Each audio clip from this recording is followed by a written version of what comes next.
अस्सलाम वालेकुम। खेलों की खबरों पर तबसर और तजियों से स्कोर के एक और प्रोग्राम के साथ सैयद यार हुसैनी आपकी खिदमत में हाजिर है। एक ज़माना था कि पाकिस्तान का फास्ट बॉलिंग में तोती बोला करता था, लेकिन इसका सीधा मतलब ये नहीं कि आज पाकिस्तान को फास्ट बॉलिंग में किन मसाइल का सामना है। आज भी पाकिस्तान बॉलिंग के अगर बारे में हम बात करें तो पाकिस्तान के पास चंद ऐसे अच्छे तेज बॉलर हैं जो यकीनन पाकिस्तान की फास्ट बॉलिंग में अहम किरदार अदा कर रहे हैं, लेकिन ज़्यादा इन्हिसार पाकिस्तान का स्पिन बॉलिंग पर है। Legendary fast bowler Pakistan cricket team के फॉर्मर कैप्टन वसीम अकरम पाकिस्तान के बॉलर्स के बारे में क्या कहते हैं, ये आपको दिखाते हैं। हर जगह गए, मगर अब इन बच्चों को ये समझाना है कि हर मुल्क की विकेटें डिफरेंट होती हैं। हम आप यहाँ आपको साउथ अफ्रीकन विकेट नहीं दे सकते, साउथ अफ्रीका में आपको हम पाकिस्तानी विकेट नहीं दे सकते। तो वही आइडिया कि इनको लेंथ का मैंने समझाना है, डिस्टेंस में कितना फ़र्क होता है इन विकेटों पे और बाउंसी विकेटों पे, कि क्रिकेट में कितना ज़रूरी है फास्ट बॉलर के लिए एग्रेशन दिखाना। अब मुझे लग रहा है हमारे बच्चे बहुत शरीफ हैं, बड़े अच्छे हैं, फाइन, मगर इन्हें मैंने ये समझाया है कि वो फास्ट बॉलर नहीं होता जो आए और आराम से छिक्का गाए और सर झुका के चला जाए। थोड़ा सा इन्हें कंट्रोल एग्रेशन सीखना पड़ेगा। ये एक फास्ट बॉलिंग का हिस्सा है, इस part and parcel of being a fast bowler. Follow up करता रहूँगा, इनसे मिलता रहूँगा, बताता रहूँगा, बट यस आइडिया इसके कंटिन्यू हर 5 से 6 महीने बाद मैं 10-15 दिन लड़कों के साथ लगाऊँ। इनको दोबारा अगर कोई प्रॉब्लम नजर आती है या बेहतरी नजर आती है तो उन पर और काम कर सकें। तो ये थे जनाब पाकिस्तान के फॉर्मर कैप्टन वसीम अकरम, और आपने इनको बॉलर्स के साथ भी देखा। नेशनल स्टेडियम कराची में एक मुख्तसर कैंप इन्होंने फास्ट बॉलर के साथ किया, उनको गुर सिखाया फास्ट बॉलिंग के। और वसीम अकरम बात कर रहे थे कि पाकिस्तान के फास्ट बॉलर के पास एग्रेशन नहीं है, वो चीज़ नहीं है जिससे वो सामने वाले बैट्समैनों को इस बात पर उकसाएं कि वो गुस्से में आकर उनको शॉट खेलने जाएं। तो स्टूडियो में हमें ज्वाइन कर रहे हैं वनडे क्रिकेट में पहली हैट्रिक करने वाले क्वालिफाइड कोच जलालुद्दीन साहब। खुशामदीद कहेंगे आपको शो में। जलालुद्दीन साहब, जिस तरह वसीम अकरम ने कहा कि बॉलर्स आपके पास अच्छे हैं लेकिन एग्रेशन नहीं है उनमें, तो फास्ट बॉलर में एग्रेशन बहुत जरूरी है। जी, अगर आप कंप्लीट किसी फास्ट बॉलर को अगर उनके करैक्टर्स की अगर आप बात करें तो उसमें अगर जहां उनकी स्विंग और उनकी लेंथ और पेस, तो वहां पे एग्रेशन भी उसका पार्ट है। बीइंग ए फास्ट बॉलर अगर आप बिल्कुल एग्रेशन नहीं शो करते तो वो इम्पैक्ट आपका बैट्समैन पे नहीं पड़ता। तो कहीं ना कहीं इसको जैसे वसीम अकरम ने कहा कि जी कंट्रोल एग्रेशन होना चाहिए, तो मैं भी इस बात से एग्री करूंगा कि होना चाहिए बिल्कुल। कहीं गुस्सा भी दिखाना चाहिए और अटैक भी करना चाहिए बैट्समैनों पे। तो ये एक ज़रूरी पार्ट है किसी भी फास्ट बॉलर का। और जैसा कि उन्होंने कहा कि हमारे फास्ट बॉलर जब छक्का भी लग जाता तो मुंह नीचे लटका के चले जाते हैं, तो ये पॉजिटिव इम्पैक्ट पड़ता है बैट्समैन पे इस बात का। सीधा मतलब ये कि शरीफ फास्ट बॉलर पाकिस्तान को इस वक्त इंटरनेशनल क्रिकेट में मिले हुए हैं, लेकिन अभी उनको इतना ज़्यादा वक्त नहीं हुआ इंटरनेशनल क्रिकेट में पाकिस्तान के लिए खेलते हुए। टाइम गुजरेगा तो फास्ट बॉलर अपनी जगह बनाएंगे तो फिर थोड़ा सा एग्रेशन भी आएगा, एग्रेशन आएगा तो फिर वो असल फास्ट बॉलर नजर आएंगे। देखिए, एग्रेशन जैसे आप बात करें मोहम्मद आमिर की शुरू से उसमें एग्रेशन था, ये भी इनबिल्ट होता है और ये आपके अंदर होना ज़रूरी है बीइंग ए फास्ट बॉलर। अब अगर आप एक दफ़ा पाकिस्तान खेलने लगे और फिर 5 साल के बाद जाके अगर आप में एग्रेशन आए तो आप बगैर एग्रेशन के इतनी देर सर्वाइव भी नहीं कर सकते। तो मैं समझता हूँ कि ये ट्रेनिंग का एक पार्ट भी होना चाहिए, जो कि हमारे यहाँ कोई सिस्टम इस तरह का नहीं है कि जहाँ इस तरह की भी जब ट्रेनिंग में चीज़ों को इंक्लूड किया जाए। तो ये कहना है कि बाद में जाके सही हो जाएंगे तो ये सही नहीं है, अभी से इनको सही होना पड़ेगा। जलालुद्दीन साहब, 10 पाकिस्तान क्रिकेट के लिए एक स्याह तरीन साल था जब मोहम्मद आमिर चले गए, आसिफ चले गए, और हमें ऐसा लगा कि हमारी फास्ट बॉलिंग जो है वो अब महफूज हाथों में नहीं रही। शुएब अख्तर 2011 वर्ल्ड कप के बाद चले गए।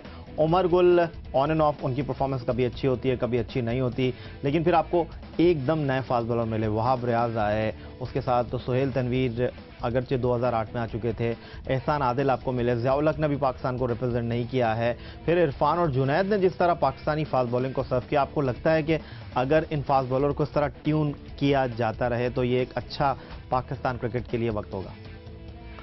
देखिए, कोई भी इंडिस्पेंसेबल तो है नहीं, तो ये तो एक सिलसिला है। जो एक पीरियड था जब वहाँ वसीम थे, वक़ार थे, आकिब थे, इमरान खान थे, ये थे, मगर ये तो चेंज आना है। मगर इसके लिए आपने प्लान करना है कि अगर आज ये हमारे पास नहीं होंगे तो आइंदा हम किस तरह चलेंगे, उसकी डेवलपमेंट के लिए कोई प्लानिंग चाहिए, वो हमारे पास नहीं है। अब एट ए सडन जो भी हमारे पास प्लेयर आ जाते हैं वो इतने ग्रूम नहीं होते जो इंटरनेशनल लेवल पे जाके एकदम परफॉर्मेंस कर सकें। तो हमें इसके लिए प्लानिंग की ज़रूरत है। टैलेंट समहाउ आता रहता है फास्ट बॉलिंग में, खासतौर से may be genuine fast bowler नहीं हो मगर मीडियम फास्ट भी अगर अच्छा मूवमेंट उनमें हो और वो कंट्रोल अच्छी बॉलिंग करते हो तो वो भी इफेक्टिव हो सकते हैं। तो मैं ये कहूँगा कि इसके लिए पाकिस्तान क्रिकेट बोर्ड के पास कोई प्लान नहीं है, वो इसके लिए प्लान करें। आज जैसे वसीम अकरम को इसमें अटैच किया फास्ट बॉलर के साथ, इज ए गुड डिसीजन। मगर क्योंकि इतना शॉर्ट टाइम है, इसमें इतने इफेक्टिव वसीम अकरम नहीं हो सकते हैं। अगर उसके साथ वो जो आजकल हमारे पास 15-16 मास्टर कोच हैं, उनको अटैच कर देते और वसीम अकरम जो उन्हें टिप्स देते, ज़ाहिर है वो टिप्स दे सकते हैं, वो डेवलप नहीं कर सकते क्योंकि वो कोच नहीं है। वो अपने एक्सपीरियंस से चीज़ें बता सकते हैं। जो अडॉप्ट कराने के लिए कोई एक ऐसा कोच चाहिए जो प्रोफेशनल कोच हो, ट्रेन कोच हो, क्वालिफाइड कोच हो। तो उसके साथ अगर कोई 2, 3, 4 कोच अटैच करता है पाकिस्तान क्रिकेट बोर्ड, जो कि वसीम अकरम के बाद उनको मॉनिटर भी करता और उनके साथ काम भी करता रहता, तो ये ज़्यादा बेहतर होता। तो जलालुद्दीन साहब ये कहते हैं कि काम फाइलों में करने वाला नहीं होना चाहिए, काम चल चलाओ वाला नहीं होना चाहिए, काम मुस्तकिल होना चाहिए और ये सफ़र जारी रहना चाहिए। अगर हम चाहते हैं हमारे फास्ट बॉलर चमकें, अगर हम उनको पॉलिश करना चाहते हैं, तो ये 1-2 कैंप से बात बनेगी नहीं। एक छोटा सा ब्रेक लेते हैं, ब्रेक के बाद मजीद बात करेंगे पाकिस्तान के former test fast bowler Jalaluddin से और भी आपको कुछ बताएंगे पाकिस्तान की फास्ट बॉलिंग पर।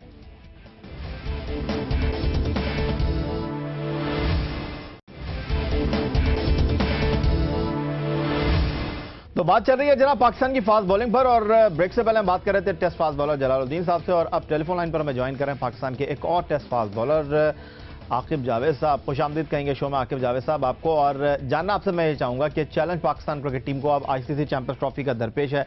2 साल पहले जब हम इंग्लैंड में थे तो आमिर और आसिफ ने बड़ी तबाही मचाई थी, जुनैद और इरफान। आपको लगता है कि इंग्लैंड में उस रिवायत को बरकरार रखेंगे, पाकिस्तान की बॉलिंग का बोझ उठाने की सलाहियत इनके कांधों में है?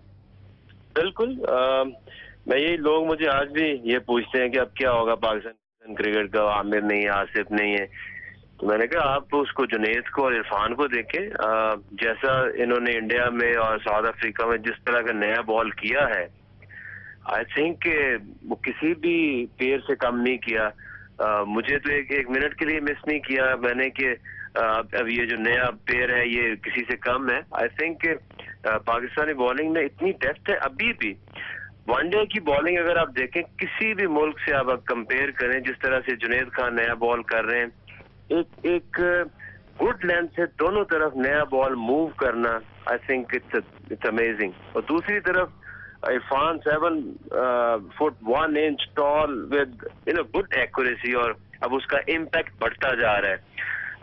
अब ये है कि एक बॉलर और जो फर्स्ट चेंज वाला है वो उमर गुल ये मिस करेंगे, लेकिन उसके साथ और भी किसी को। आकिब अभी ब्रेक से पहले हम बात कर रहे थे जलालुद्दीन साहब से, स्टूडियो में हमारे साथ मौजूद हैं और उस कैंप पर हम बात कर रहे थे जो वसीम अकरम ने पाकिस्तान क्रिकेट बोर्ड के ताबून से नेशनल स्टेडियम कराची में लगाया। आपसे मैं ये पूछना चाहूंगा कि कैंप से क्या हासिल होगा, इस पर तो रोशनी डाली जलालुद्दीन साहब ने, लेकिन आपसे मैं ये जानना चाहूंगा कि पाकिस्तान में फास्ट बॉलर्स तो आ रहे हैं लेकिन उन फास्ट बॉलर को संभाल के नहीं रखा जा रहा, 1-2 मैचेस खेलने के बाद वो गायब हो जाते हैं। क्या इसके लिए कोई मनसूबाबंदी है या हो रही है?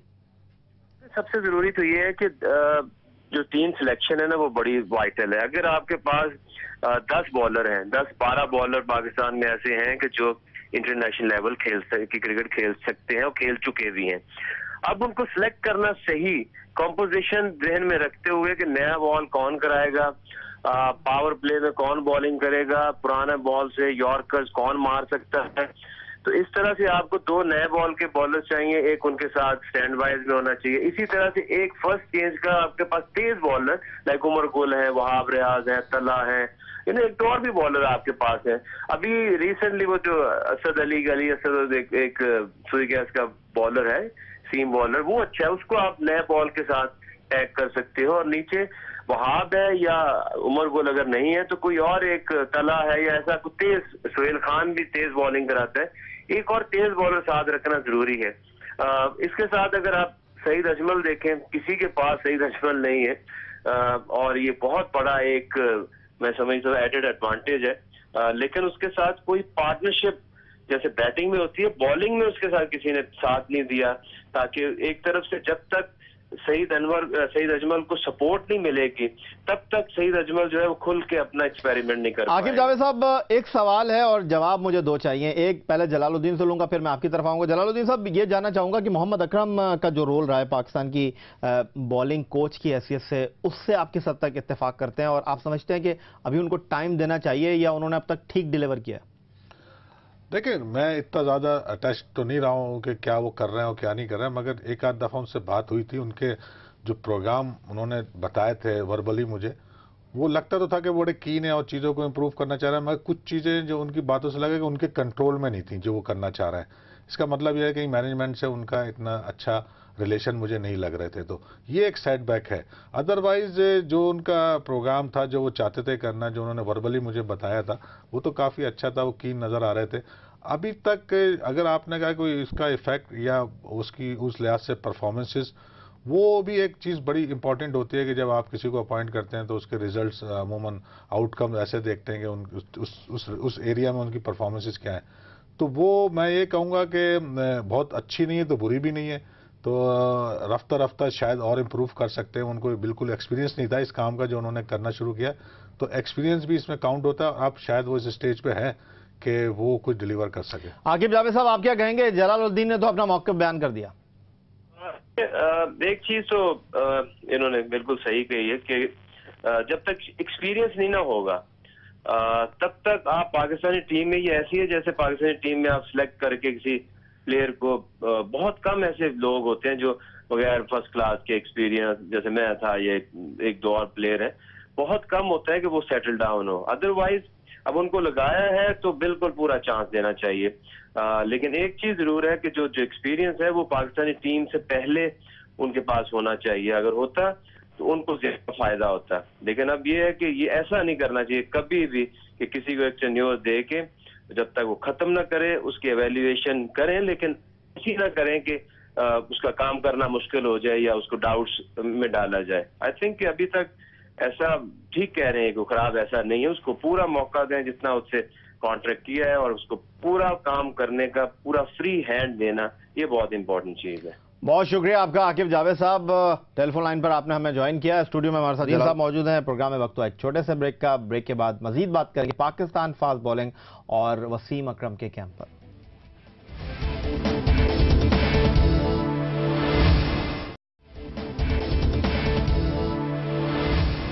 आईसीसी चैंपियंस ट्रॉफी में पाकिस्तान की फास्ट बॉलिंग के बारे में वसीम अकरम क्या कहते हैं? पाकिस्तान के फास्ट बॉलर को वहां की कंडीशन सूट करेंगी? पाकिस्तान के लिए फास्ट बॉलिंग के लिए क्या मरहला होगा? इस पर वसीम अकरम क्या कहते हैं, आपको दिखाते हैं। यार इंग्लैंड की विकेटें थोड़ी डिफरेंट है। जून में थोड़ा बॉल स्विंग कम होता है, मगर 2 नए गेंद हैं, 3 वेन्यू हैं। ओवल है, ओवल फ्लैट होती है, नया गेंद थोड़ा हिलेगा but it's a good flat deck. Sophia Garden, Cardiff, flat deck लो, बिल्कुल इसी तरह जैसे पाकिस्तान की विकेटें होती हैं। और एजबेस्टन जहाँ बर्मिंघम, जहाँ इंडिया पाकिस्तान का मैच भी है, वो थोड़ा बॉल सीम होता है। तो भी मैं इनको अवेयर करूँगा कि उन विकेटों में बॉलिंग कैसे करनी है, थोड़ी आगे करनी है, थोड़ी पीछे करनी है। So this is the idea. But Pakistan dangerous side, one day में तो हमारी साइड डेंजरस है। वहाँ पर अगर हमारी बैटिंग चलती है तो no doubt we can do well in that cup. और एक बार फिर अपने मेहमान जलालुद्दीन की तरफ वापस आ जाते हैं। जलालुद्दीन साहब, पाकिस्तान की फास्ट बॉलिंग महफूज हाथों में है या आप समझते हैं कि मसाइल का सामना?